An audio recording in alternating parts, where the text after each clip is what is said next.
It's 7 p.m. on Wednesday evening. It's time for the biggest non-league football debate in the country. Search official BOTN and get involved with tonight's show.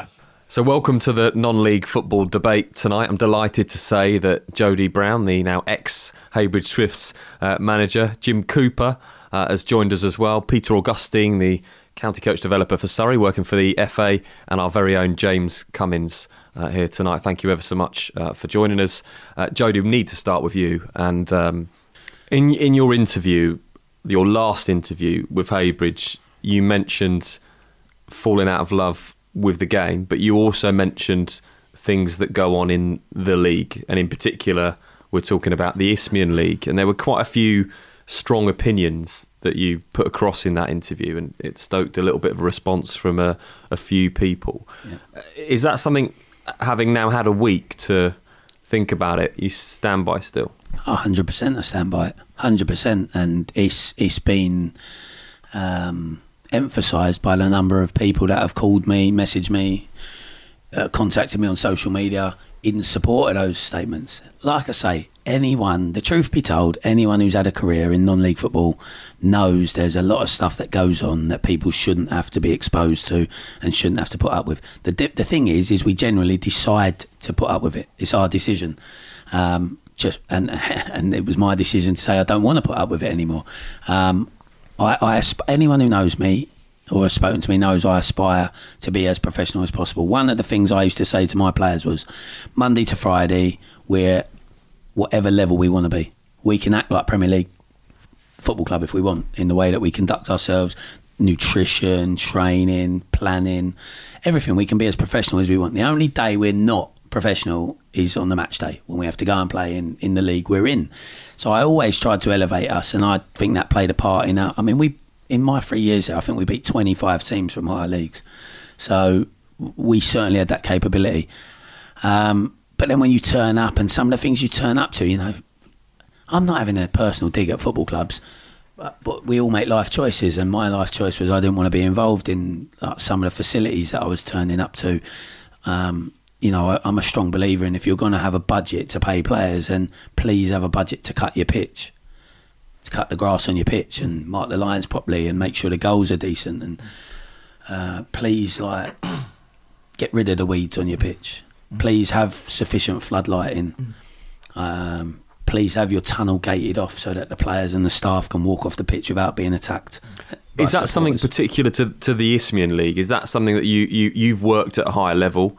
And I'll bring it across to the other guys in a minute. But is that something that you're saying, that at this level of football in particular, we're talking about that semi-professional level, that is a real problem across the leagues? No, it's a problem at Isthmian Division 1 North, because it's that's the league, the Essex Senior League teams. So Step 5 teams come up into, and again, I've worked in those leagues, and the requirements to play in those leagues is a lot lower than what you expect at Step 4.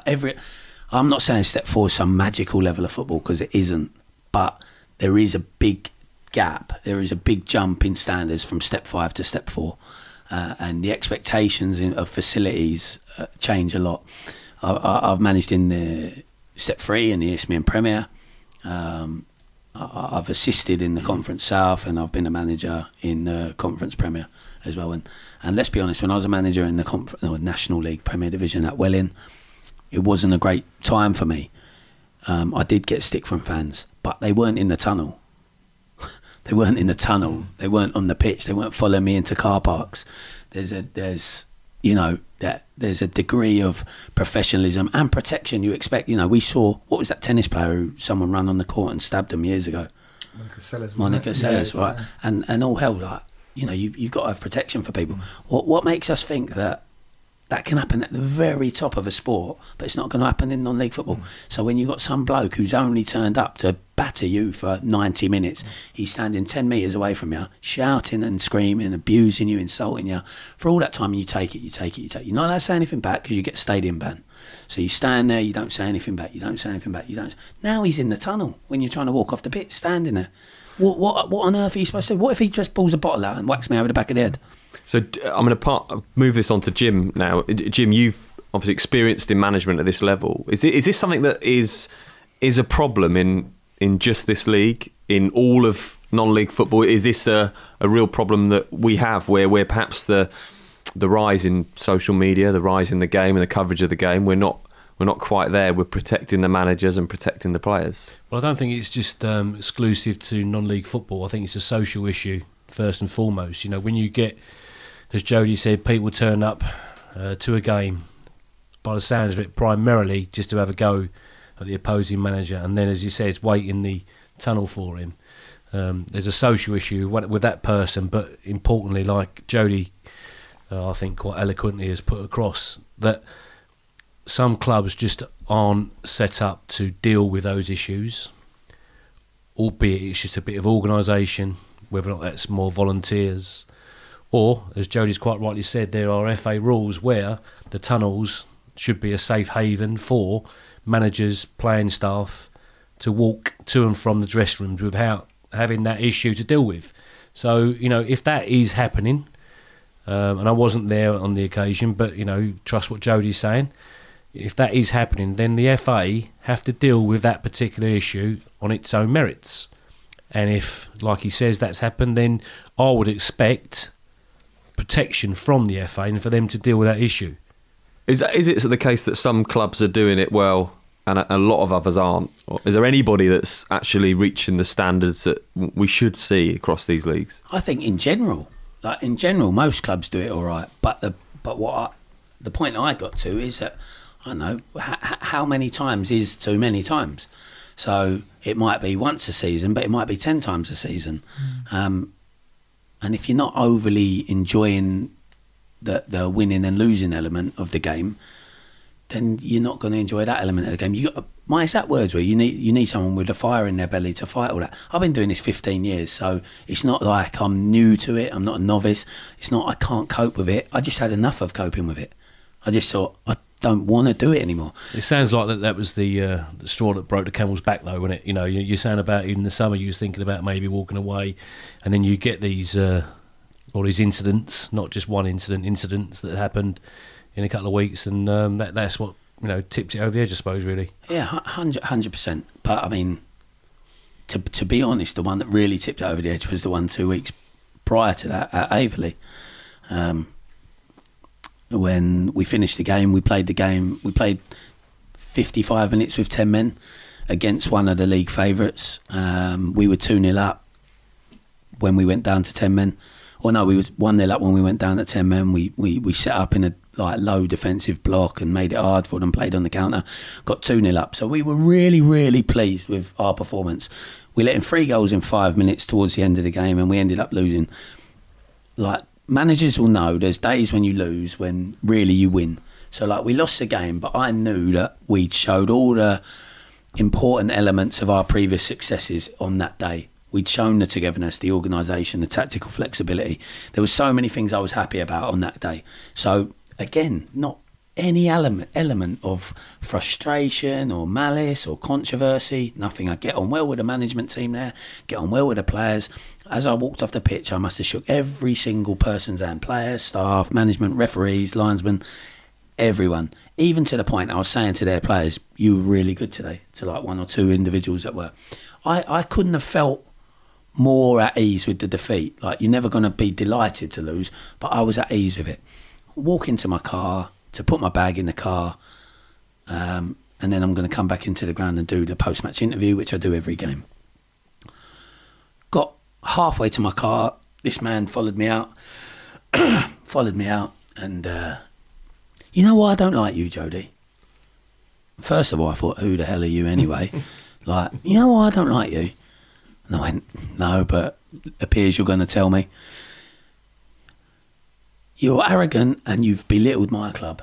And I said, all right, but funny, I don't know you, so how do you know I'm arrogant? What do you know about my personality? You know, and I'll sit here and admit, there are times when I have been arrogant in my life. What manager hasn't been? You can't lead 25 people in a football club without a degree of arrogance. You've got to believe in your opinion and be willing to voice it. And anyway, it materialised that he was actually the Averley chairman. I had no idea he was the Averley chairman. Such was his behaviour. And the way he was dressed as well. You know, if I was a chairman of a football club, I'd be in a shirt and tie. Like James is tonight, just like future chairman. And he just gave it to me, both barrels, about my personality, and I was like, where's this coming from? And he said, well, you sat in my office 8 years ago and asked us what our ambition was and where we were trying to get to, and we told you, and you still turned down the job. And I went, were you actually in that meeting? This is how, I'm sorry to say it, and here's my arrogance coming out, didn't even have a clue who he was, didn't even know he was in the meeting. I only remembered Craig Johnson from being in the meeting. And he said, yeah, you turned us down, and now look at us. Now, and he was pointing at their fabulous stadium and all their ambition. I went, yeah, you've got it right. It's going really well. But 8 years ago, it wasn't, and I was in a different place, and I wanted to do something else with my career. And he even said, well, what do you do away from football? And I went, what's it got to do with you? Like, what has it got to do with you? And then he honestly, and Kev, your mate, you know, with the cameraman, was stood there, witnessed the whole thing. It was just a personal attack for 20 minutes, and the crux of it was that I didn't take the job 8 years ago. At the end of it, he shakes my hand and says, you're a very good manager, and the only reason I'm letting these frustrations out is you're a very good manager, you know, but I just think you were arrogant and belittled us at the time. All right, well, thanks for following me in the car park one-on-one. Like, I could have been really intimidated by that situation. I walked back in, all the food had gone, most of the players had gone, and I just thought, what on earth am I doing here? Honestly. So I pulled Craig Johnson. He was in the bar, and as we all know, he's the chief executive of Aveley, and he's also the vice president of the league, or the vice chairman of the league, which, let's be honest, is a farce. Like, how can you be deemed a neutral individual if you're that involved with another football club? And Craig's the heart and soul of Aveley Football Club, and I respect him for that. He's driven that club, he's driven the ground move, he's driven their successes, and deserves all the credit he gets. But how can he be expected to be neutral? That's another debate. When this chairman was attacking me, verbally attacking me, he said, that's why me and Craig hate you, because of how arrogant and you belittled us.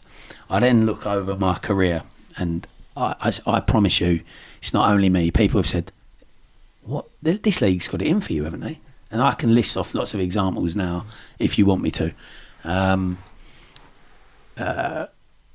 Personal awards as one, right? I don't really care. I don't really care. You know, last year we got a national award.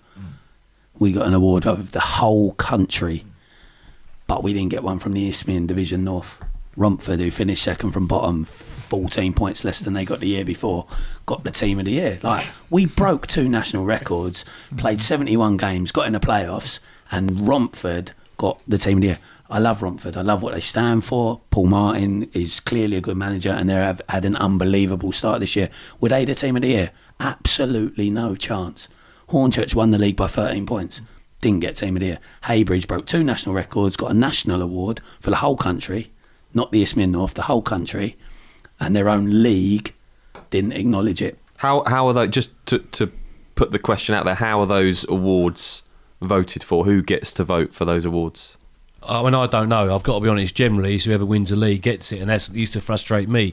You know, like last year, Billericay, magnificent success. You know, done the treble, so you could arguably say, yep, they deserve to win Team of the Year for the Bostik Premier League. But you know, you got to take in consideration the budget difference between them and other teams that done so well to either remain in that league or to push them as close as other teams did. To be fair, so I don't know how it's voted for. I generally thought it was from the Bostik League. Just carte blanche, whoever wins that league, they give it to. And funny enough, when you mentioned about Romford, I mean, they had a magnificent escape, but you know, I love Romford to bits as well, and I'm the same as you with Magic, great manager and everything, but how can you not win the team of the season from the Bostik North when you had such exposure for the league by getting so far in the FA Cup and the FA Trophy, and probably more importantly than that as well, the scalps they took along the way, apart from beating me in the FA Cup early in the round. But it's true though, you know, you must be thinking, well, how can our club not have won the team of the league last year? And to add to that, we stayed up on the last day of the previous season. We got 38 points more than we got the year before. That's like, how many wins is that? 13, nearly 13 more wins than the year before. Everyone knows our resources aren't like, we're not one of the big spenders in that division. I have to say, like, we felt it anyway, but then when you find out the vice chairman of the league hates you, you can't help but think, well, they've penalised our club, but there's other things. There's so many other things. Before we get into those, I really want to ask you, with those things in mind, and certainly the vice chairman of the league being associated with Aveley and the incident you had in the car park, the incident that I'm sure we'll talk more about at Basildon, your final game, those are the things that you're talking about of why it has made you take the decision that you don't not only need a sort of break from football, but the Isthmian League in particular is something you can't continue to work in. Certainly the Isthmian North Division. I did probably, it's all governed by the same people, so probably the Isthmian Premier as well. And I'm well aware that I'm probably burning a lot of bridges saying this. I'm well aware of it. And if that's what I have to do, that's what I have to do. I'll go down another route in football. But when you don't believe in the integrity of an organisation, and I haven't done for a long time, it's very hard to carry on working in it. And like I've said, there's a desire in football to be loved. People in football want everyone to love them and say, oh, he's a top man, oh, he's a top bloke, oh, he's a lovely fella, and all that. I don't really care about all that. I just want to be respected as a football coach, and I think I have earned respect as a football coach from my players and colleagues, and that's what bothers me the most. I don't. Someone's got to speak out at some point, because I said to you off air, didn't I? If FIFA and UEFA can be corrupt, why are we so naive to think the Isthmian League is so dignified and so full of integrity? Like, it's ridiculous to think it. Pete, I'm going to bring you in because your role we know is working for the FA, and the FA works so closely with all of the football leagues in the country. You've worked a lot also in the summer closely with England as they went to the World Cup. How do you sitting here listening to this and listening to some of the stories and the things that go on, what's your perception of non-league and in particular, I guess, this level of football that we're talking about? It saddens me really to hear Jody's story, because it saddens me but doesn't surprise me. The problem that we have is we have non-league football where it's basically it's unregulated as far as I can see. And from a point of view of, well, what standards do we want to set in non-league football? So when we talk about the football leagues, if you want to manage in the football league, you have got to have a certain qualification. As you go up through the leagues, that qualification standard goes up, and so on and so on and so forth, until you get into the Premiership.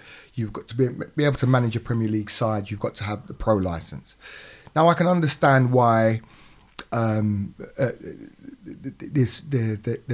don't have that level of if you like, prerequisite. Yeah, I can understand that, but I don't see why it shouldn't be there. I don't understand why it doesn't. So, if you've got a prerequisite, it basically means that you've got a minimum standard. We've got a minimum standard. So when you come in and you're going to manage, you've got a minimum standard. That minimum standard drives standards from other people within the clubs. So chairman, they now have to look at who they're employing, why they're employing them. You've got to look at things like safeguarding. You've got young players now coming through. So, one of the things that's fantastic about your old club is how players come through your system and go and now playing. You've got a very young side there at the moment, haven't they, at Met? But those players have to be protected, and also managers have to be protected. I think, because you're doing a lot of the stuff that you do at non-league for very little money, loads and loads of your time. You'll have a day job, etc., etc. So for me, I think, well, it should be regulated in some way, not just. I tell you what, let's just all get our guns out and we shoot up the town, and the meanest sheriff in the town, gets to run everything. It worries me. Pete, you mentioned minimum standard. I'm just going to bring you back to that point, and I've written it down. You said, because you said straight away minimum standard, and within that you were talking about the coaching structure. where you've got certain licenses of coaching and all the way up to the Premier League. Is the problem here that there is no minimum standard for chairman, for staff, for people that are running these football clubs? We know that in the Premier League, in the Football League, in the professional game, there is a minimum standard. There are checks now. There's one of the most, I think, famous recent cases was Hull City. I think there was a consortium that wanted to take over, and they couldn't do so because of the checks that they had, probably more financial than anything else. But is it the case that then we're saying that there should be standards to uphold, minimum standards if you're running a football club? Well, the things like the Respect campaign are there to bring in minimum standards of our behaviour towards referees and officials. So there should be minimum standards of how managers and players can be treated. I'm not a unique case here. I know all the other managers, and we've all faced different issues that we shouldn't have to face at one time or another. So 100% there should be minimum standards, and protection within the ground is one of them. I'm not saying a police presence, I'm not saying 100 stewards, but for goodness sake, like gate off the tunnel area so people can just walk on and off the pitch safely. Did you have any issues like this last year? Yeah. I'm glad you've asked that, actually. On the train up here, I actually put there's things I don't want to forget, because I don't want to look like I'm crying wolf during a bad time. So Haverhill away last year, FA Cup preliminary round, we went down to 10 men in the first 10 minutes, and Sam Bantic nicked us a goal against the runner play. We were 1-0 up, and in the 93rd minute or something, Haverhill equalised. The manager ran into my technical area, which I believe to be an offence. He ran into my technical area, he jumped in my face and went, "Get in there, you blah blah blah blah blah blah blah blah blah blah," right there in my face. It's a funny story, I think. You might not. In doing that, he dropped his mobile phone in my technical area. He walked back to his technical area going, "Get in, get in," like just like an idiot, really, let's be honest. You ain't going to admit to any offences now, are you? No. Sorry, mate. I was going to go. So I Just got his notebook out, right? No. So I picked up his mobile phone. I went, "Hey!" I waved it at him. He just saw red like a bull. He ran over, swinging punches, kicking me. Honestly, referee reported it. Our club reported it. Nothing ever happened. I got punched, and first of all, he ran in my dugout, technical area, sorry. Ran in it, effing and blinding in my face. Absolutely no need for it. I'll challenge anyone in football to say that I've ever done anything like that. So if you've got people who watch this and want to text or call or whatever, then do so. I've never left my technical area and had a go at anyone in my life or banged on a door when we've won or acted disrespectfully. But you get it every other week. So he's in my technical area swearing in my face. Walks back, dropped his phone. That's just funny. It's funny. Like, look at that. I picked it up, I waved at him. He comes swinging punches and kicks. Didn't get sent off. Report went to the FA. No action taken. And I'll talk about this more. And I get a stadium ban for calling a ref a comedian with a swear word before it. 3-game stadium ban. Well, the reason why I asked that, Jody, was because if you look at the league this year, and I suppose I'm going to stick up the Bostic a little bit here, in as much as the FA reorganised the whole structure of non-league football. They had an extra league in the Southern League into the Bostic League, albeit I know the Bostic applied for that extra league, but what resources have they provided to the committee members at the Bostic and the Evestic League or whatever they are?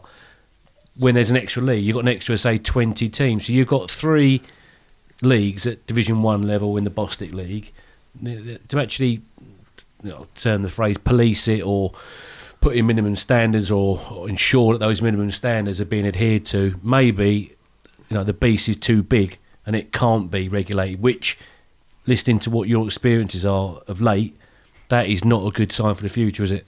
No, I think and obviously I'm going to stick up for the FA a little bit, and it's a massive organisation, the FA. Being in the FA, one of the things I've realised is how big it is. I mean, you just don't realise what a big organisation it is, and it has to govern the whole game.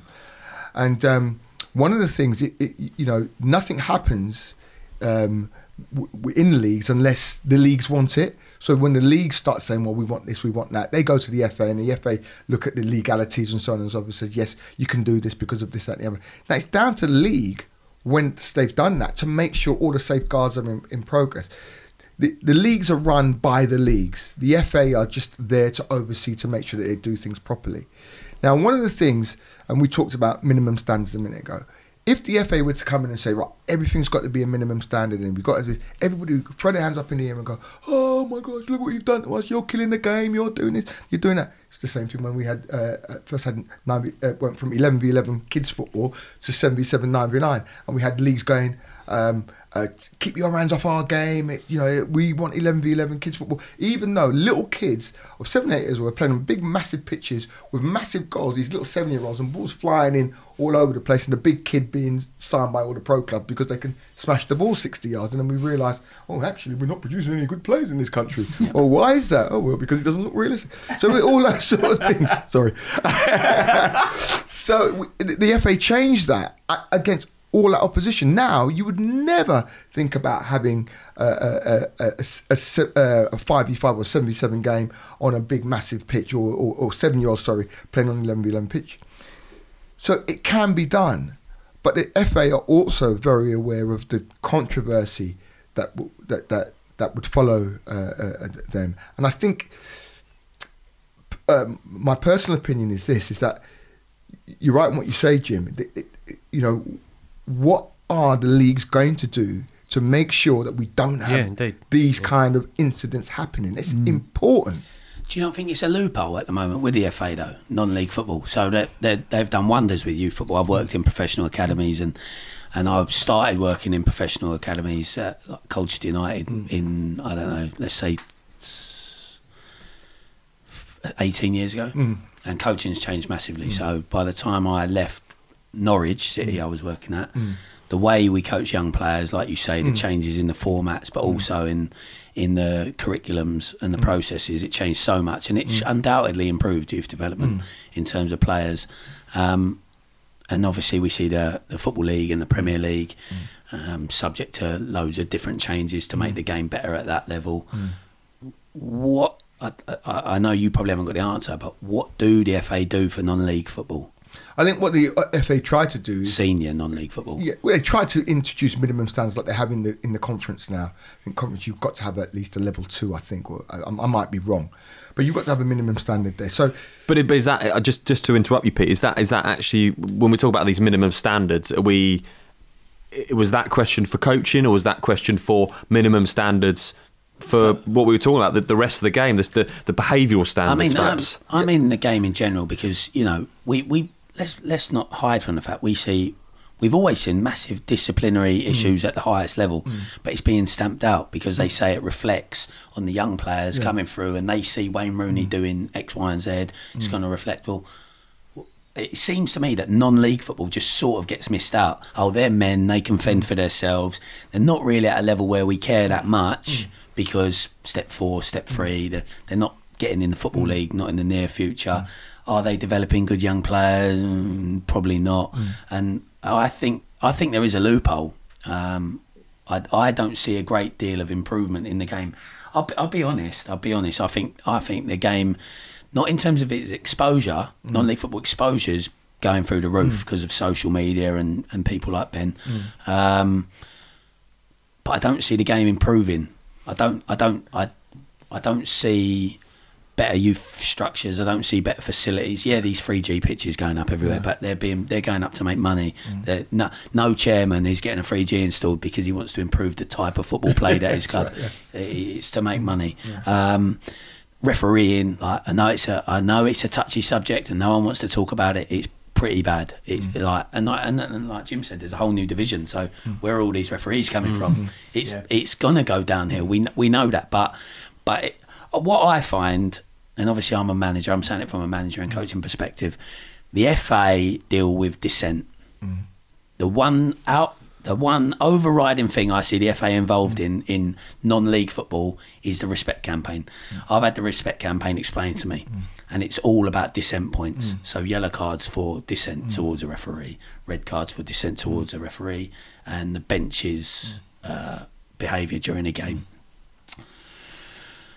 I don't see, like you say, coaching stand. I don't see them implementing saying, no, you've got to have this. Because if you had a UEFA A licensed coach in the technical area next to me, I fancy he's not jumping in my face calling me an effing whatever when they score, because he's been through the process. Now, I'm not saying every man has to have these badges, because, you know, like Alex Ferguson, I think he got awarded his badges. I think his pro licence he got awarded, but the others he took. Yeah. Right, okay. But for example, you know, I also appreciate years in the game as being quite a valuable thing. But, you know, for instance, this manager who was jumping in my face, calling me all these things, was probably about my age, and I doubt very much he did have any coach education or great deal of experience, hence he was behaving in that way. That's not regulated. The officiating is kind of, just deal with it, and the way we'll resolve the officiating issue is by hammering the managers. So any human being, any person who's emotionally connected to anything, if you see an obvious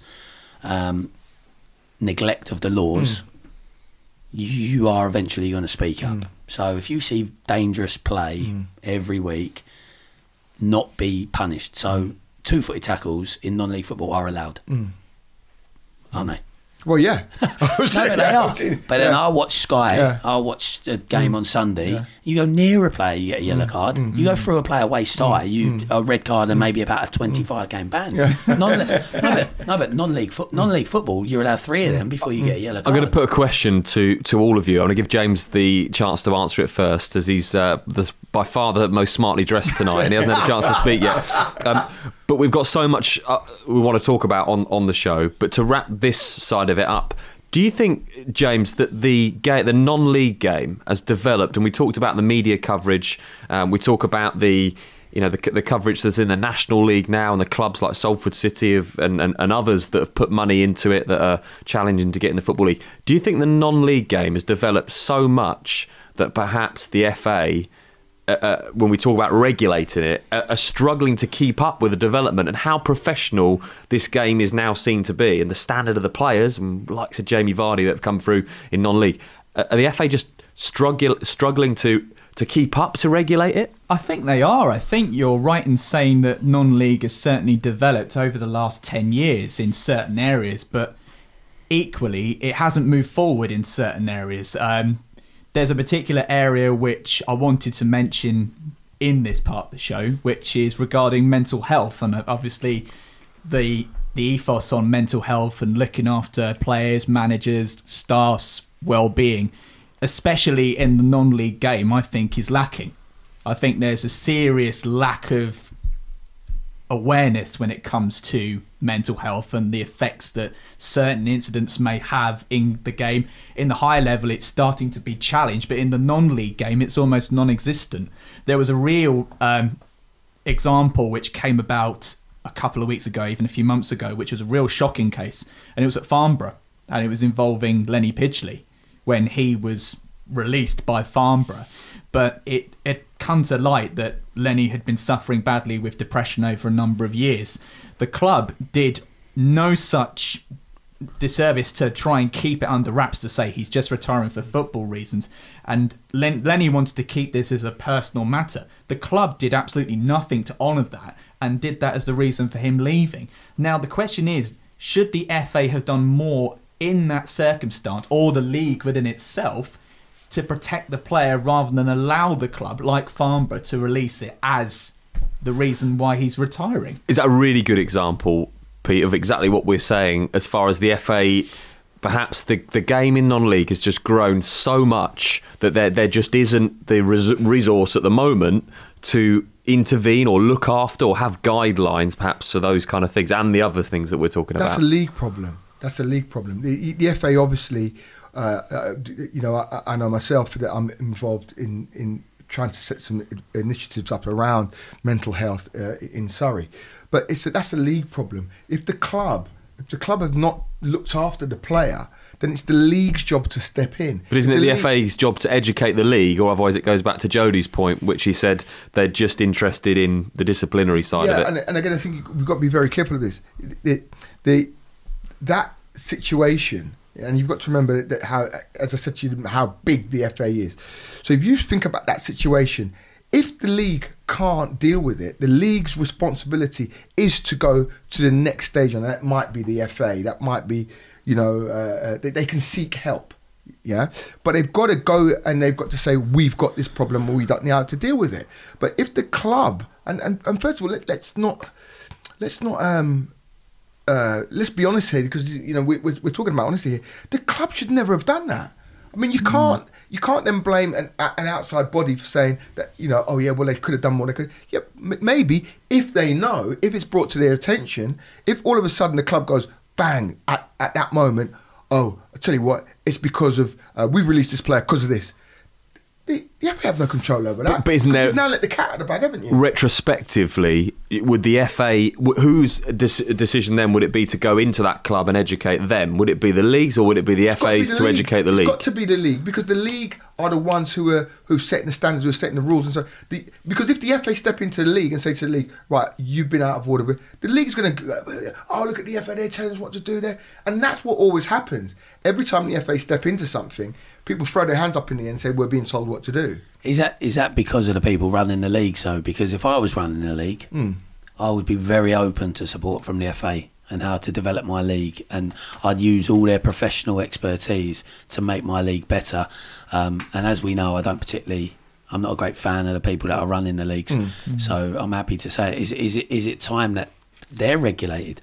So the people who are in positions to chair leagues and secretary leagues and be head of discipline for leagues, what are their qualifications to do those jobs? Well, this is listen, for me personally, again, and I'm going to speak from my own personal circumstances, because I was coaching and kind of managing in the non-leagues, and I came out of it because of some of the stuff that I saw. I was racially abused as I sat in a dugout. And I just thought, and I reported it to the club, and they did nothing. The club did nothing, because my belief was, it's got to be the clubs who's got to do something. Now, with something like this, I think it's important that my personal thing is that the clubs should be regulated. The clubs should be told, right, if you've got X amount of players, you've got to have a welfare officer. You should be safeguarding. You should have first aid, all those very basic things that they should have. Now, one of the things I know, and I know that the FA are very keen on this, is for clubs to do this. Clubs will ride roughshod over it. They'll say to you, oh yeah, we've got a safeguarding officer, and they'll give the name of somebody. So it might be, or somebody then, oh yeah, I'll tell you what, we'll give it. Now, I've seen that happen, So have I.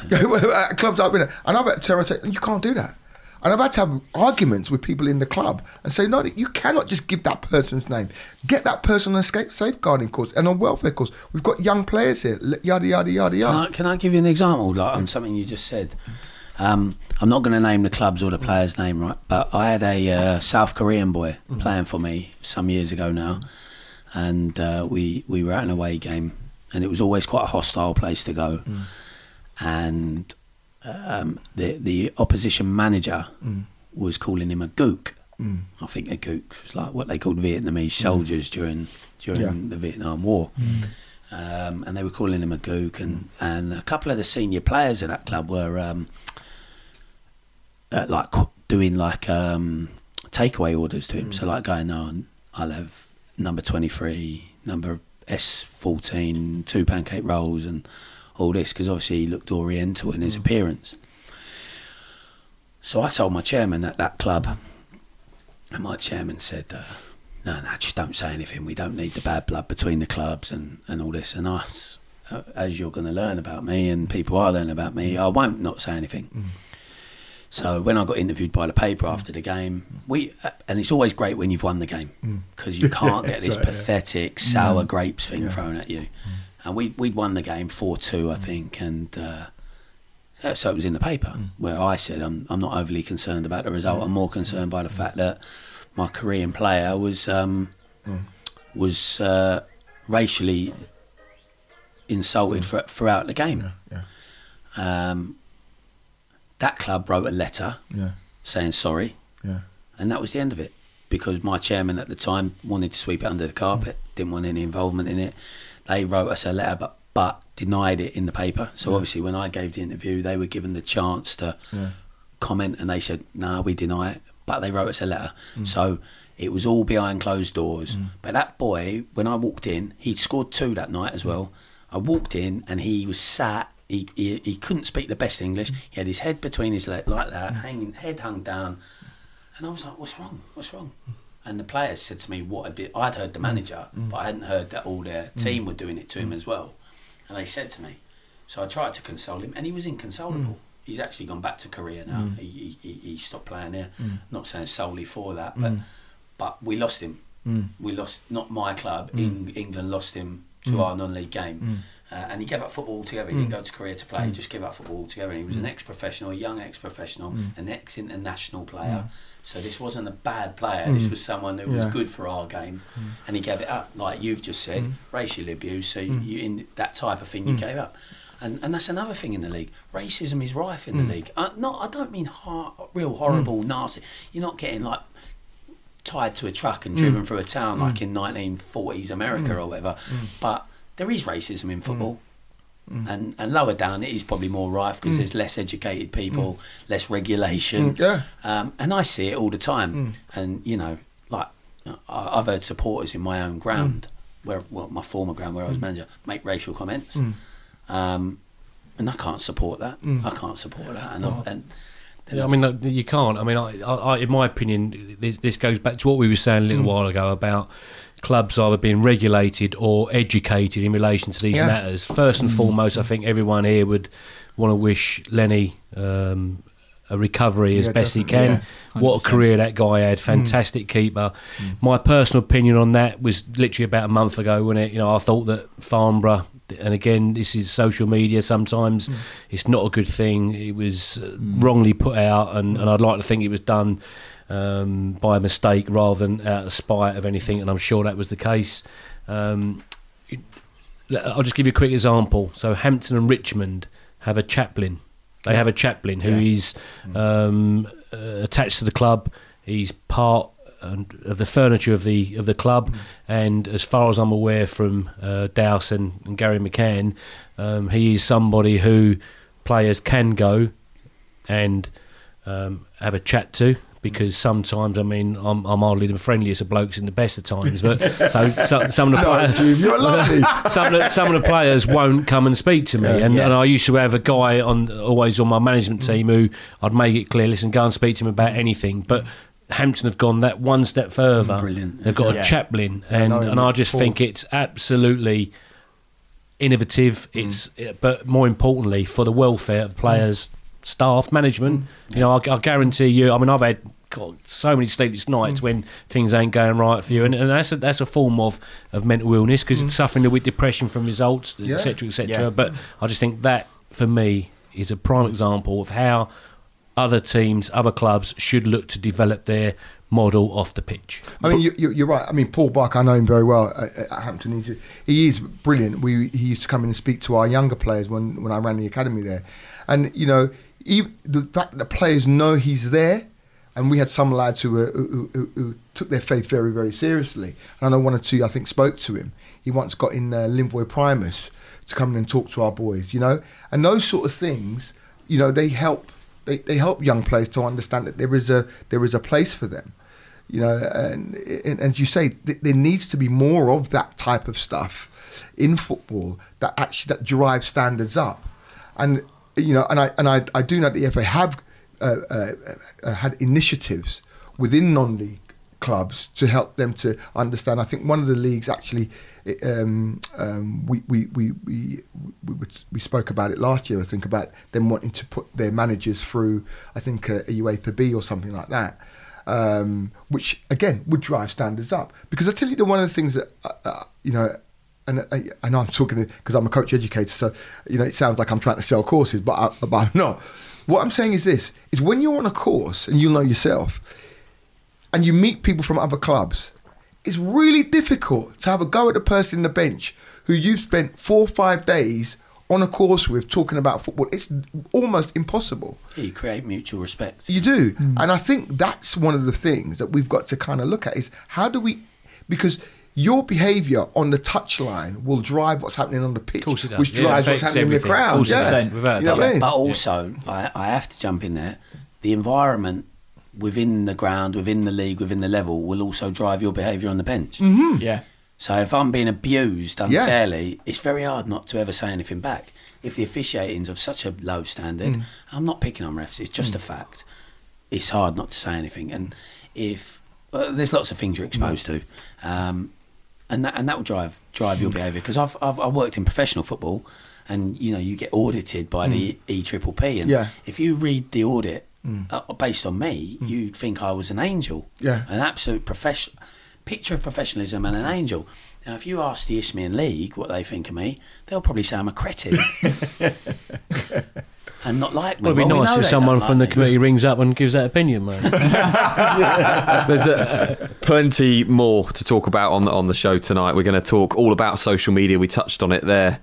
Jim, you mentioned dealing with social media and the pressures that now come with players, managers and clubs, as we've heard about using social media so much. We're also going to talk about developing young players as well. And don't forget, if you want to get your thoughts into us, you can do that via social media.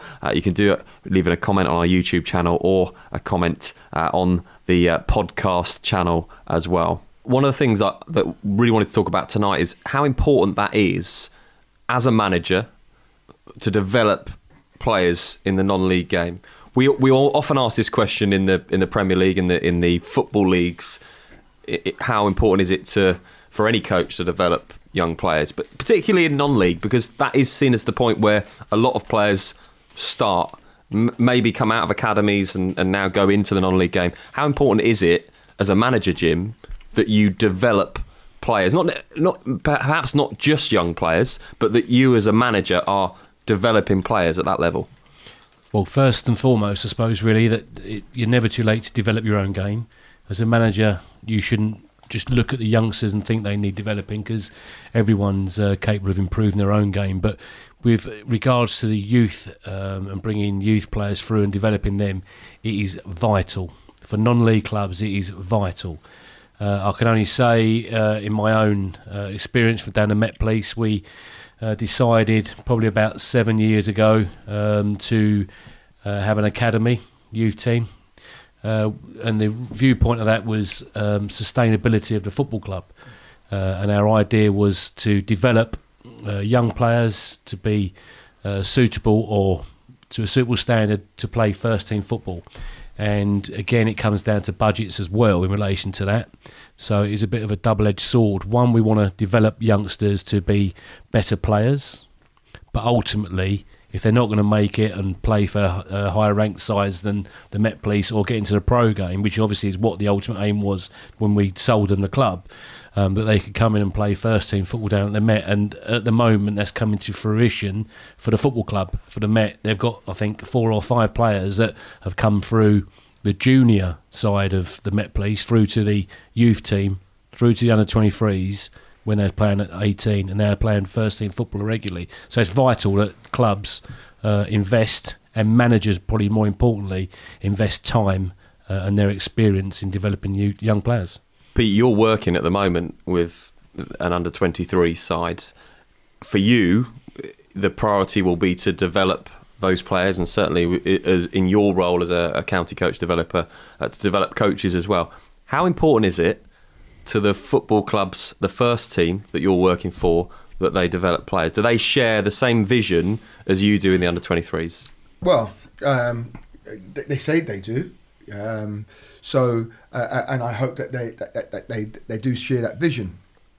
But I've not had that real conversation with the people who run the first team. So, but what I can say is this: when I look at young players and see where they come to us from, and some of the basic things that they don't have, that kind of worries me. Now, with a short amount of time, a short amount of concerted coaching and the right input and the right support we were talking about earlier, those players go on and they become quite good players, and can quite easily go in and play in a first team somewhere. It might not be at Dorking, it might be at somewhere else, but the important thing is that those players are helped and supported. again, I go back to my earlier point about how does a first team support those young players? Well, you need knowledge to do that. You need to be able to know how to support. If it's not you as a first team manager, well, you've got to have other people around you who actually help you to manage that. Because listen, I'm not saying that the first team manager has to know everything. They don't. But you can have people around you who do know stuff that support you in the decisions that you make. Let me just throw that to Jody then. When you're managing and when you were at Haybridge and other clubs that you've been at, was it a priority for you, firstly, to develop players? And secondly, if it was, would you actively look to put somebody around you that you said, well, I can't focus all my time on doing that because we've got challenged to get out of this league, so I'm going to bring someone in that can actually look at that? And I'm not just talking about the under-18s manager or the academy manager, but somebody that can perhaps link with the first team and link with you. Actually, it's one of my perceived strengths as a manager has been player development. I've coached in professional academies, so I've got experience of developing young players. So normally when I've recruited my staff and building my infrastructure within the club, it's been more about managerial support. So having someone who would support me with the man management element of things, the financial elements, some of the managing upwards with regards to chairman and dealing with that the gap between the football team and the board. And player development's always been something that I've taken great time and great pride in. What I would sort of say to any coaches out there is, not every coach is going to win leagues, right? So you're not going to win the league. You're probably not going to get in the playoffs. You're not going to win any trophies. So what is the next best thing? And my experience is seeing other people succeed. So young players that I've played a part, a small part, a big part, whatever it is, just playing that part and seeing them go on to perhaps greater things than what you'll go on to yourself is a massive satisfaction. And if you can do it internally in your club, so you get a good youth structure, perhaps one of these full-time programs where you're linked in with a college and these boys are in every day, and you've got a first team manager who will show some interest in it. I'm not saying take it, just go down and meet them and see them, they see your face. These boys will come through, almost that phrase, cut them open, they're black and white. Like at Haybridge, we were black and white stripes, obviously. Cut them open, he's going to bleed black and white because he's come through your programme. He's played for your under-18s. He's been in every day full time. He's felt the love and the support of the people around your club. Now, he's not going to want 250 quid a week to play. He's going to probably play for 40 quid a week. And you're going to have affected the person as well. So there are some creatures in non-league football. Like some of the human beings you come across aren't necessarily the best human beings. Whereas if you've developed these boys in-house, and I don't mean just me, like you say, the infrastructure, the coaching staff, you're going to develop the kind of people that you want associated with your football club. And hopefully, if you're doing it in the correct way, they're going to go on to better than your football club. And, you know, like I'll go back to some of my best... I haven't won many trophies as a manager. I've been in the playoffs countless times and had these cup runs, but I haven't won any leagues. I think I've won one Eastern Counties League Cup. So in 14 years, there's not many trophies. But my proudest moments, like Luke last year, he's got his move to Lincoln. Delighted with that. Jack Barham, I moved him from right back to centre forward. Got a move to Barnet, starting for Barnet. Delighted. And I'm not going to list off all the examples, but there's lots of them. Freddie Ladapo, I took from non-league foot. I coached him as a kid at Colchester. He'd fallen out of the pro game. I took him back at Grays. He got his move to Crystal Palace. These are such special moments that you don't necessarily get just by winning trophies. Jim, do you think that attitude that we see there with Jody is perhaps not as prevalent as it should be in the non-league game? No, I'd agree. I think that Jody's views are the same as my own, and I'm speaking to other managers that were in the same position in the Barnsley Premier last year. They're very much looking on the same veins as what we've just discussed. I think what is important, though, when you've got a club structure and you've got, be it an FA Charter club, when you've got junior teams from under 8s all the way through to an academy, be it associated with a college or not, they have to have some ambition or to be seen that the first team are going to put their faith in youth team players. So again, sorry to hark back what we've done down at Met, but you've got, I had 16-year-olds, 17, 18-year-olds playing for the first team in the Bostik Premier. And I'm playing a 16-year-old. And then you're looking at juniors who are doing our mascot for the day, looking up at a kid's literally only about, 10 years, 8 years older than them. He's playing first team football. So I think that it's all very well developing youngsters, but if it stops when they come to 17, very few players get to play first team at 17. So you do need then that under 23 or reserve team football that they can stay at the club but still have that ambition or the knowledge that the first team manager has faith in youth team. And we shouldn't forget, James, as well, that when we talk about developing younger players, particularly now, actually the fans of clubs, and you're a massive Woking fan, if you see a young player come through, that bond between supporters and the manager, the supporters and the team, only ever increases and flourishes because of that. Yeah, absolutely. It's even more so with Woking. They brought new management in, as we all know, around the table, and everybody knows through Alan Dowson. He's been a firm believer of bringing in players, whatever age they are, who'd be able to do the job. One particular player that has flourished since Dowson's come in at Woking has been Reggie Young, and he's just a fantastic player, full of energy, confidence. He breathes a new era that Woking have at the moment under Dowson, his team there so far. So it's a good example of using younger players within the right frame of means can do the job. And it's always great to see young players that have come through the academy or come through the youth setup that are playing for the first team regardless of their age. Woking, for example, has had many different players that have come through the academy. I know Woking, not just saying this because I'm a supporter and a fan, they have had a very good and very well established youth academy for many, many years and have turfed out many players through the academy that have then gone into the first team and then progressed into the Football League. So when we go beyond the, as you mentioned, Jim, the 17s, the 18s, and perhaps the academies, and we look at the term developing players, and not just young players, is enough done in management to develop players, or are we still at a stage where perhaps managers want to win, want to do well, but aren't looking at individual players and developing them in the best way? Does that link to coaching qualifications? Does that link to just personal behaviour and ambitions? I think it's a bit of both. If you are as a coach or a manager, if you educate yourself and you want to be better as a manager, there's two things that you can have as a manager, and I think they are either money or time. You've got to have one of those two things. If you've got money, you can just go out and get players. You can pay the big wages and stuff. If you've got time, you can build something. And I think the problem is in non-league clubs are going, oh, we want to win. And so you're getting sort of like mid-table teams who are sort of like in that lower part of the mid-table, who've never been in the top 4 or 5 or whatever it is. And they say, well, we're going to sack the manager because he hasn't taken us on to the next level. But did you give the manager time? No, you didn't. Did you give the manager a budget? No, you didn't. So, and it takes time to develop young players.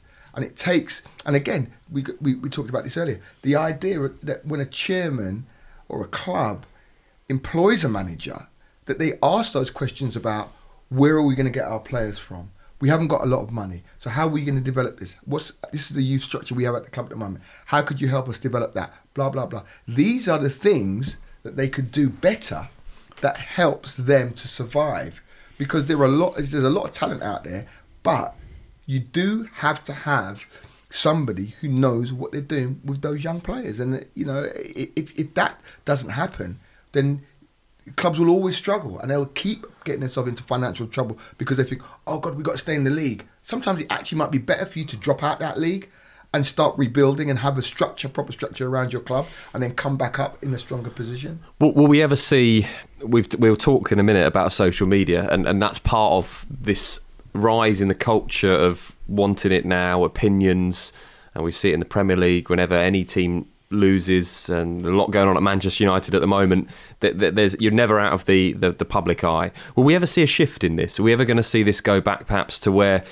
any football club, you can get on with it and go under the radar a little bit and have what Pete was saying there about that long-term plan, or are we just in an age now where it's only going to get worse? If you have a good chairman, then I think they'll understand a strategy and put a fair amount of time into that strategy. So they're not going to say, I want you to affect the youth setup, I want you to affect the player development, I want you to lower the budget, I want you to increase the crowds, and I want you to win the league in 1 year. They know that can't happen. So they're going to say, like, over 5 years, this is where we want to be. And they're far and few between, these chairmen. They're far and few between. If you're lucky enough to get one, then you should keep him.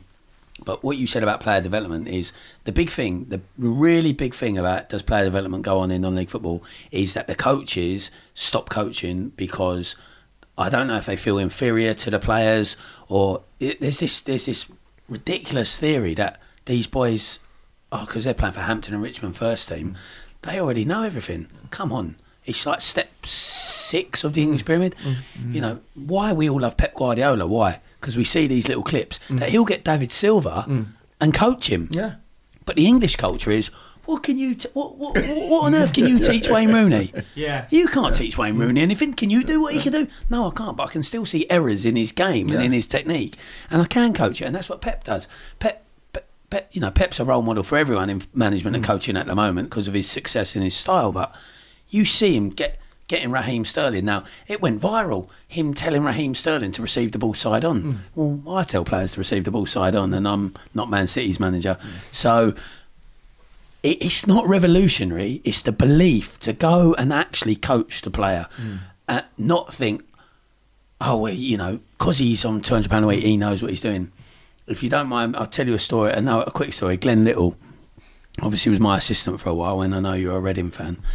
When he went to Portsmouth, I don't think you'll mind me saying it, Harry Redknapp was manager, and one of the senior players, I think it was Jermaine Pennant, got subbed off, and he said to Harry, like, what do you want from me? Like, what am I not doing? How can I develop my game? And Harry said, I've signed you to play right midfield. You either know how to play it or you don't. he used different language. Well, that's the theory of English. A lot of English coaches. It is changing because of the coach education, but you can coach people. I think I could go in and coach Harry Kane.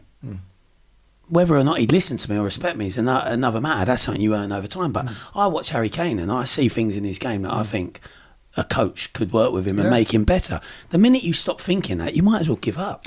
You might as well not coach anymore. Agreed. And that's the thing, that's the problem, is, you know, people don't. I heard this the other day from a coach, and the coach said to me, I said to the coach, you know, you need to coach that's a problem here. And the coach said, well, he should know. And I said, why should he know? He's obviously doing it because he doesn't know. So if you teach him, he will know. And in fairness to the coach, he said, I get it. But the point is that if we keep having this, because we have this same debate all the time about, you know, a player should know this, a player should know that. When I hear professional players, the boys at Bournemouth, centre forward, who was at Spurs. Jermaine Defoe. This will be brain there. No, really. Yeah. He's had a bit of a career, hasn't he? Really. Yeah. And Defoe said he went to Bournemouth because Eddie Howe said he can improve him. Now, this guy has played for England, and he goes to a club because the manager says he can improve him.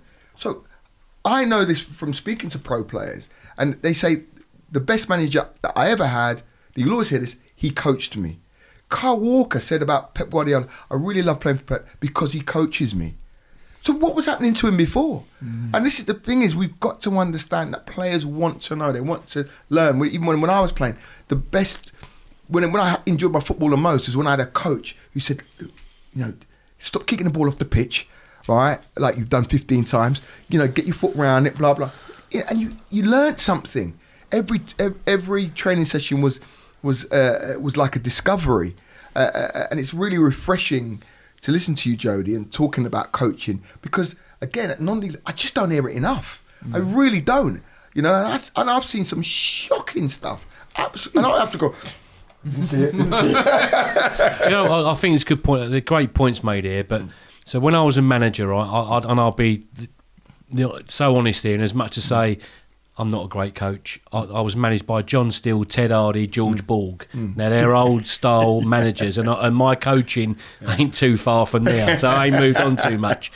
But what I think I am good at in coaching is coaching doesn't stop when you leave the training field. Agreed. Life skills of youngsters that come into non-league game needs not as much in-depth coaching, but they do need coaching 100%. About how they conduct themselves in front of their teammates, how they come across to other teammates and crowd. Because you could have one of the best players in the world, but if the rest of his team can't stand him, trust me, that is a toxic atmosphere, and he ain't going to be down that club for too long. So it shouldn't stop just on the field. It's got to carry on and coach life skills as well. Yeah. And that brings us on nicely to not just coaching young players, but all players from every level. When we talk about social media, we touched on it a little bit earlier on, and we talked about the importance of perhaps giving players and even clubs the knowledge of how to deal with social media as a tool.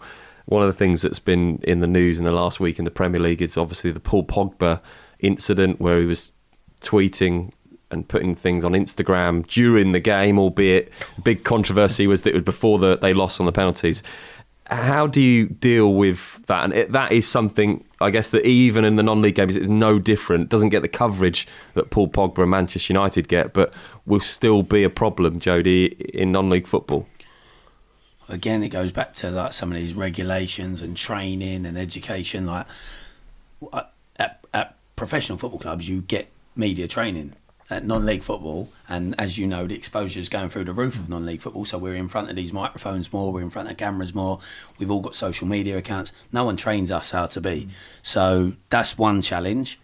But then I think it's almost impossible to manage it, but it's something that modern day football managers are going to have to get a method of dealing with, because players can literally manipulate the whole support base by putting something on social media. You know, they can, at our level, they can get 200 people on side. At Man United's level, they can get 20 million people on their side.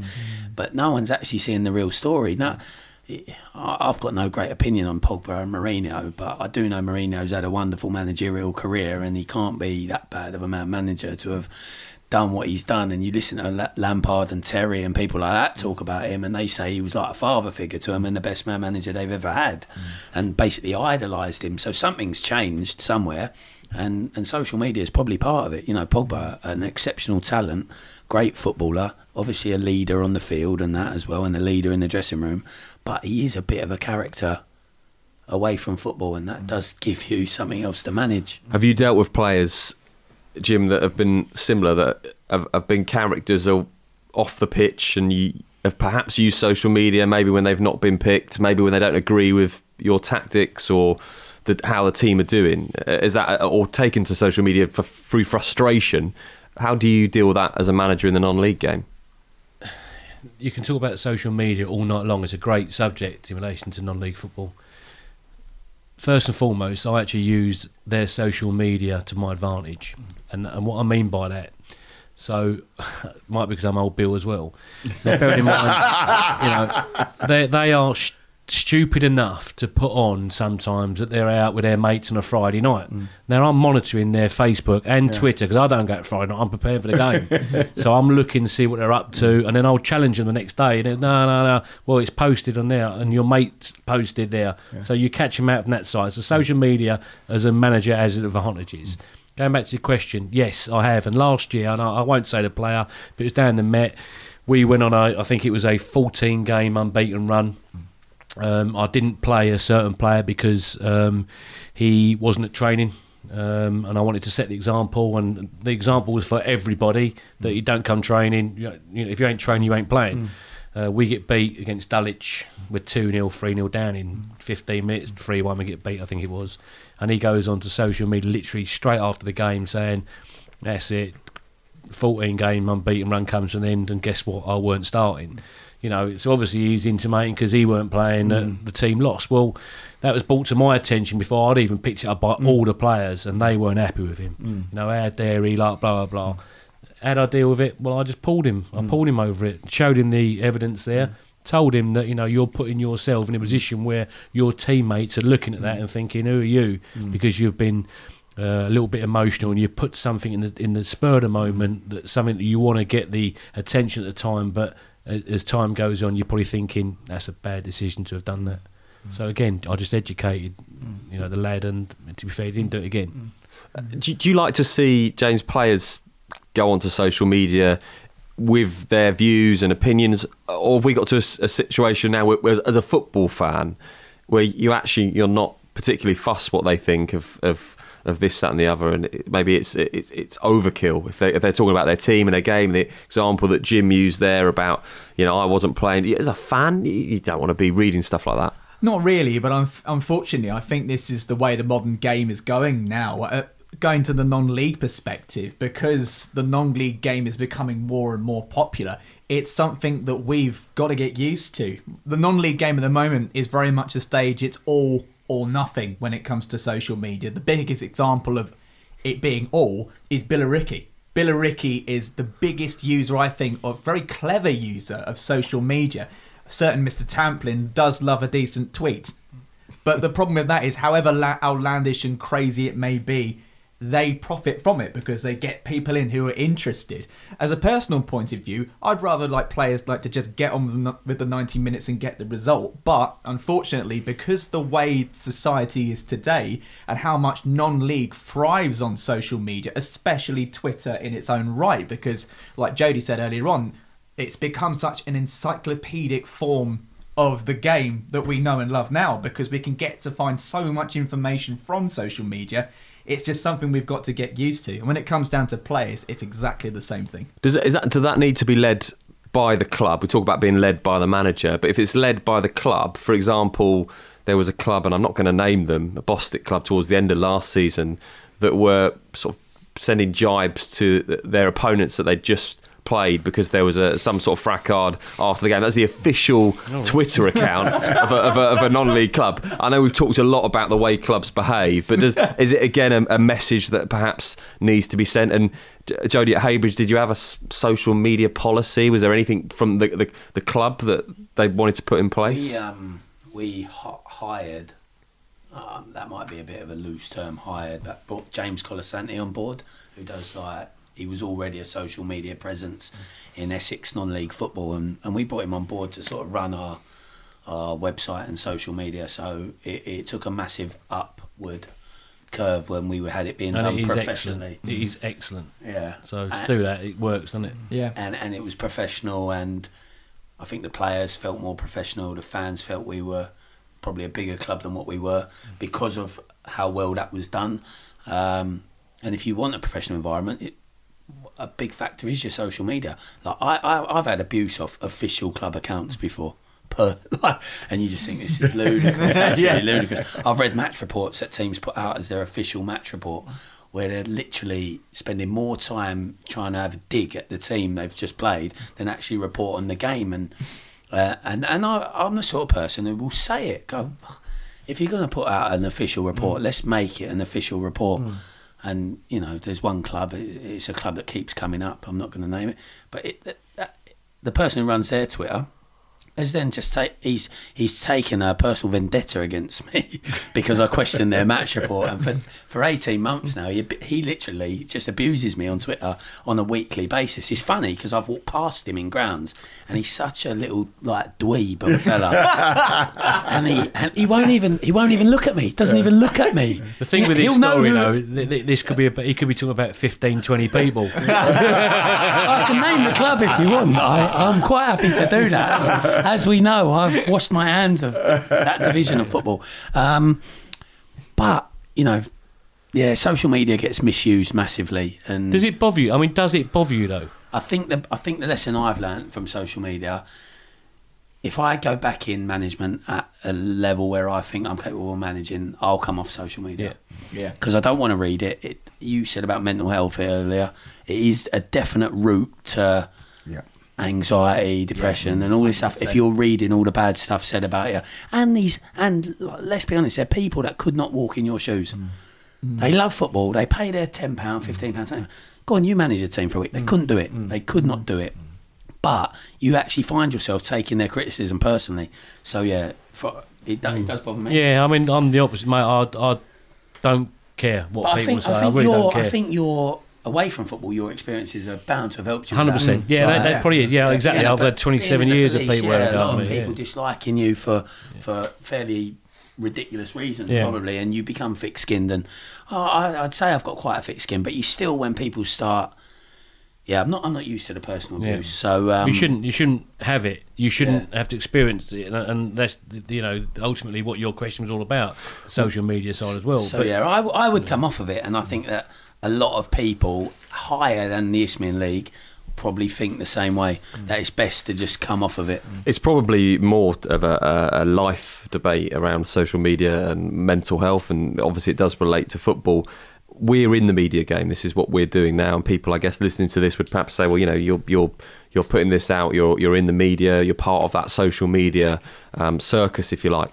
It's funny, actually. I'll tell you a story of us last season. Obviously, covering the leagues, you get an awful lot of comments, and we have a YouTube channel, as people know, and we have other means of putting stuff out. And I will never read any of the comments, good or bad. We'll never scroll down to read what people have put, and I know because people have told me, not what they've put, but there are comments that go on all the time about the show or about anything that we do. And that personal decision that I've made is a bit like yourself, Jody, is that you don't. For me, it's not relevant what someone thinks. They'll watch it or they won't watch it, or they'll have an opinion on it, and that's their opinion. And I don't need to know whether people like it or dislike it. What we do is something we're very proud of, and we put it out. And perhaps it won't quite be the same with football because everyone's got an opinion, and that's the part of it. But in a way, I mean, it's almost like we're in the pub sitting chatting tonight. But back to when people used to do that, it was within a circle, it was within a group of friends, and now it's almost that putting it out there to the world is causing so many other problems, if you like, and knock-on effects with players. Yeah, well, the example I gave, and the lad I'm talking about, honestly, he gives 150% every single time, and he's a fantastic player and a young lad. And whereas before he might have moaned to his friends or his parents or whatever about it, it was just that spur-of-the-moment thing, and he decides to put it on in a public forum for everyone to see. And it's been, like the World Wide Web's been an absolutely magnificent invention, but then also it's had some very, very detrimental effects on many people. We're not going to try and reinvent the World Wide Web, as you put it, Jim, but we're certainly, I think there's going to be a continuation of this debate and how it affects footballers and football. And it goes back to the same question that we've asked throughout the show tonight, which is, can more be done from the league, from the FA, from the powers that be, to perhaps educate? We talked all the way from educating the chairman to the owners of football clubs, developing younger players, social media as well. And can more be done by the league? The big thing for me, going back to whether or not you take it personally and how it affects your mindset and stuff, is supporters have always got their views, and that's fine, really. What I've found hard, and this is where it comes back to your idea of how can it be regulated, is when it's your peers or other people in the industry. Like, I don't think, if I play Jim's team on a Saturday, I don't think I should be provoking Jim on social media Saturday night, because we're in the same industry, we're managers, and we should have mutual respect for one another. I don't think that players should be tweeting about managerial decisions on there. If you've got a problem, speak to the manager and have that respect for your football club, your teammates and the staff. So I think regulation, whether it comes from the club, I can't see how the league could regulate it, to be honest, and I can't see how the FA could regulate it. So I do think it's clubs' in-house policy, which perhaps they could get some training on. But yeah, I think when you start insulting and provoking and being critical of your peers, you've crossed the line. So I guess it comes down to personal standards, and we talked a lot about that on the show as well. Yeah, your values and principles as a human being, and like I've used the word, haven't I? Cretins and creatures. There's a lot of them about in non-league football, probably in professional football as well. Yeah. But they're regulated in professional football. You can't. You're very unlikely to see Jose Mourinho go on Twitter and have a row with Arsene Wenger. But you do get it in non-league football, and then you have to face that manager 3 weeks later in the League Cup, and there's already bad feeling, and it just, it's a nonsense that shouldn't really go on. There should be mutual respect, and perhaps clubs should tell their manager when they first hire them that these are our rules about social media. We'll talk about that, I'm sure, more in other shows, an issue that's only going to grow and grow as social media does. Jody, I really want to go back to the start of the show. We talked about you leaving Heybridge and perhaps some of the reasons that you've left the team, nothing to do with the club, and I'm sure you wish them well for the rest of the season. Just going back to Heybridge, the club itself, it's not been the best of starts this season. What do you put that down to? And do you think now being out of the cup competitions, there's still an opportunity for that group of players to challenge for promotion?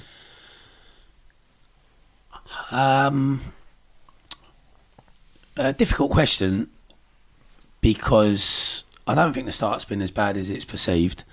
4 clean sheets in the first 5 games of the season. Already gone places like Sudbury away from home and won. But we started to fall on the wrong side of tight games. 3-2 at Malden, 3-2 at Averley, 4-3 at Horsham in the FA Cup, and then 2-1 at Basildon, who have played 7-1-7 in the league. So it's actually turned out to be not that bad of a result, really, given current form. I think literally the problem at Heybridge, if there is a problem, it's just been the injuries. If you lose Ryan Henshaw and James Baker at the same time, that's the centre-back pairing, you're going to struggle to keep clean sheets, which we did, whereas we had been keeping clean sheets. And we had, what Isthmian Division 1 team's got 4 centre-backs. You can't carry 4 centre-backs, because once they realise they're not starting, give it a month, 2 months, they're going to say, I'm just not getting a look in here. They have to move on. So the players coming in aren't equal to the players that have been out injured. We obviously had some people left in the summer. Joanne Luque, Lewis Godbold, Jack Cooley, Ben Griffiths. Combined, Lewis Dark just a month before the end of the season. Combined total, they probably about 500-600 appearances last season, because we played 70 games, remember. So you add up all those players, it comes to a huge amount of appearances. So the club is almost, it was in a transition anyway in terms of its playing staff, and then to lose your 2 centre-backs, because the problem wasn't scoring goals. We had a clear problem. We were losing 3-2 and 4-3. So no, I think they'll be fine. Ryan's back, James Baker's back. And I think around them two you can build a great foundation, because they will keep clean sheets. The other big challenge was obviously the expectation. I'd be denying it if I didn't admit that the expectation affected everyone.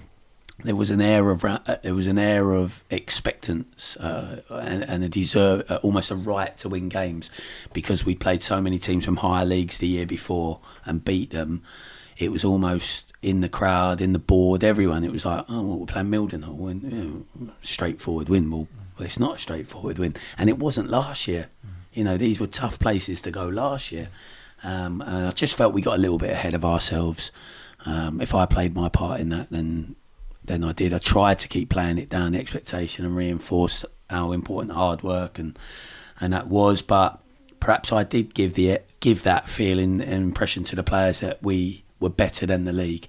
But I didn't mean to, and I think that was there a little bit. So when they went behind in games, they found it hard to react. There was a lack of togetherness in terms of their reaction to going behind in games. And I think that came from an overall inflated perception of ourselves. We thought we were better than what we were. It's quite hard to say, really, because obviously I was the leader of it, but I think we felt we were better than what we actually were. And for you personally, we touched on it at the start, a lot of strong words that you said in that last interview, questioning the league, questioning the people in the league, the chairman, the way the league's run, and the standards, really personal standards of managers, of people that you've come across. Is that a real challenge for this level of football, and particularly this league? And is it, I mean, we'll cut to the chase and be real, is it that bad in that division, and the things that you've seen and the stories that you've got? Well, I think it is. It's led me to give up. It's in that standard of football, and I love football. Like, football's been my career. There's been various times when I've had to do different jobs to supplement my income. There's been various times when I've worked full time in football, but football's my love and my passion. And I've only been away 1 week, and I do miss it already. But I don't miss the nonsense. I don't miss the unregulated rubbish. I don't miss the unprofessionalism. I don't miss that. I just miss playing for points and being around players. Give me an example of the nonsense, the unprofessionalism. There's countless. Soham Town Rangers away last year. I voluntarily decided I wanted to sit in the stand to watch the first half, take a different view, try and detach myself emotionally to get a better view. After about 20 minutes, I don't think anyone really realised I was in the stand either, to be honest. I was sat right at the front of the stand. After about 20 minutes, Krasniki, there was a coming together by the touchline, and the fans went crazy, saying, "Oh, ref, it's a red card, it's a red card." I was literally from here to the window, away from my bench. So I called down to the bench and I said, guys, just calm Kresh down. He hasn't elbowed him. I've seen the whole thing. Just calm him down, get him away from the incident. So I gave away my cover that I was the manager sat in the stand. Literally, these 3 guys behind me, fingers in my faces, pointing at me in the face, like telling me how undisciplined my team were, a bunch of animals, and I should know better than that, and all this and that. Honestly, I turned around and said, I've been saying for like 20 minutes, you didn't even know I was here. So don't say I'm unprofessional or indisciplined. Look at your own behaviour. Then the half-time whistle went. It sounds like the boy who cried wolf here. But they blocked me from getting out of the stand and wouldn't let me get out of the stand. And Gary White, our chairman, had to come over and say, guys, let him through. He's just trying to get down to the dressing room.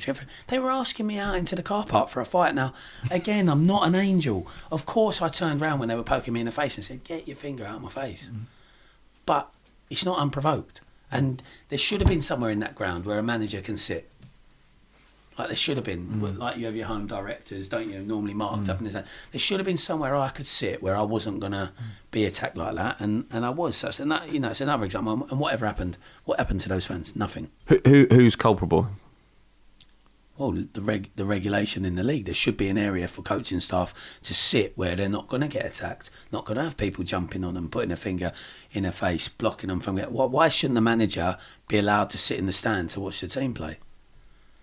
So again, we talk about the league and the way they manage the league and the regulations that are put in place for managers. I think if you've got money to pay players, you've got money to provide decent facilities. So maybe stop paying your players and get your facilities up to scratch first, because I could go on and on and on. And every manager, if they tell the truth, they've all got experiences like this. They're maybe not quite as severe as that, I don't know, but they've all been to places like, for example, why should you ever have to change your tactics to suit a playing surface? That's pathetic. It's absolutely pathetic. I haven't spent 15 years as a coach to go somewhere and say, sorry lads, you know what we've been doing in training? Scrap that, boot it as far as you can, because the pitch is so bad that all you can do is play for throw-ons and corners. Like, was that a particular club that you went to? I'm not going to name the club. There's more than one, isn't there? But you shouldn't have to do that. My club invests money into having a good playing surface, so teams come and they enjoy playing there. But we tend to beat them there because, we feel that on a level playing field we're a good football team. Do you know, going to your point though, and sorry to butt in there, it wouldn't surprise me if actually this is actually in the Bostic handbook.